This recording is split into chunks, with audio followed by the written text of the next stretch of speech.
Good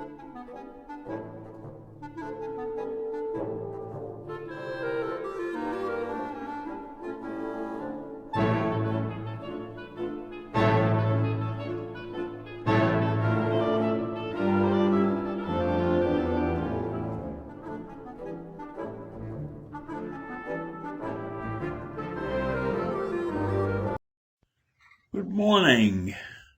It's Friday, April 30th. And this morning I want to talk about a gentleman who has taken a big fall in his life. At one time, he was a leading federal prosecutor, and he prosecuted the leaders of the top mafia families and Wall Street's junk bond king, Michael Milken. This is back in the 80s and the 90s. And then he became a national hero when he was looked upon as America's mayor. By now you realize that I'm talking about Rudy Giuliani, the man who in the last couple of years has acted as President Trump's attorney. On Wednesday, FBI agents searched Rudy Giuliani's Manhattan apartment and office in their investigation into the Ukrainian business dealings of Rudy as he acted on behalf of his client, Donald Trump. Now, Giuliani denies having any improper lobbying and said the electronics that were seized contained material covered by attorney-client privilege. But apparently, the FBI didn't see it that way because they were able to get a warrant to do this work, to invade his apartment. And Giuliani told them they were looking for the wrong guy. They should really be investigating Hunter Biden. That's a poor defense for any wrongdoing, trying to throw the blame on somebody else.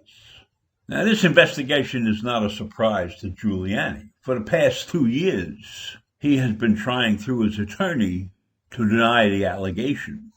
And he has been trying to demonstrate that this claim is entirely untrue, but the FBI has denied his claim twice. Now, part of this investigation has occurred because Rudy Giuliani has failed to register as a foreign agent.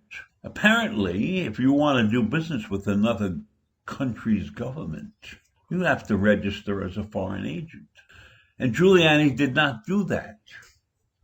And we all know that he went over to the Ukraine to poke into the dealings that were going on in the Ukraine that supposedly involved Hunter Biden and Hunter Biden's father, now President of the United States.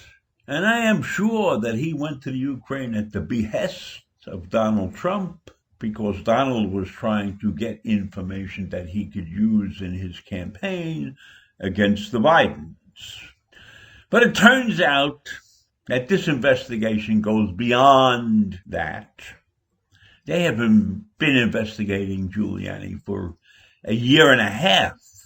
In fact, in November of 2019, they were looking at records to find payments to Giuliani as part of an active criminal investigation. That's according to a grand jury subpoena. This investigation goes beyond the foreign agent business. They're looking to see if there was money laundering and wire fraud and campaign finance violations, making false statements, obstruction of justice, and violation of the Foreign Agents Registration Act. All of that is listed in this subpoena. Now, this invasion of Giuliani's apartment and office is a big deal because when you are trying to overcome the existence of attorney-client privilege, that is a major, major law step. That's a major incident in trying to uncover relevant evidence. It's a very big deal to get a search warrant like that. So there's got to be some scintilla of truth in this entire investigation. Now, this investigation is just proof about how far this man has fallen. I'm not sure which is worse, his image that was created by his dealings in the Ukraine, or his more recent activities during the failed promotion of baseless claims of fraud, which in his attempt to overturn last year's election results in order to give Donald Trump a second White House term. Now, between Giuliani and Sidney Powell and the spotlight on them, they performed like circus clowns. They brought 60 cases to the courts and lost every one of them. So now, after having a brilliant start to his career, now at 76 years old, he is faced with the embarrassment of an FBI raid on his apartment and his office. Giuliani came to Trump's aid in 2018 to work for the president against the Robert Mueller investigation, the investigation that involved Russian interference in the 2016 presidential election. And over the years, Giuliani's role at the White House was very complex. He claimed he was a business consultant and a lawyer in the private sector, even though he was allowed extraordinary access to the halls of power. So maybe that all went to his head, and he screwed up by not getting a foreign agent's license or registration or whatever it is. Whatever you have to get to be recognized as a foreign agent. And he hung out with some unsavory characters during this period of time, several of whom have been charged with campaign finance violations and other crimes.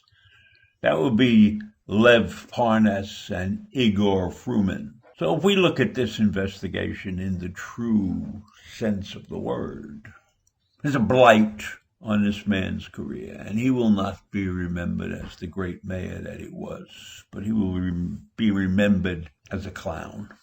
That's a harsh word, the way I'm using it. But his behavior over the last couple of months has been clownish.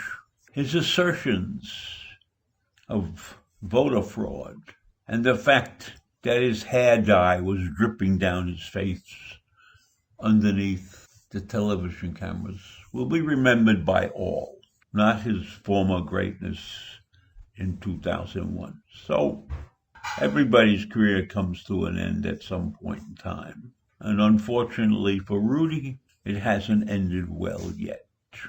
So I'll see you in the morning. Bye.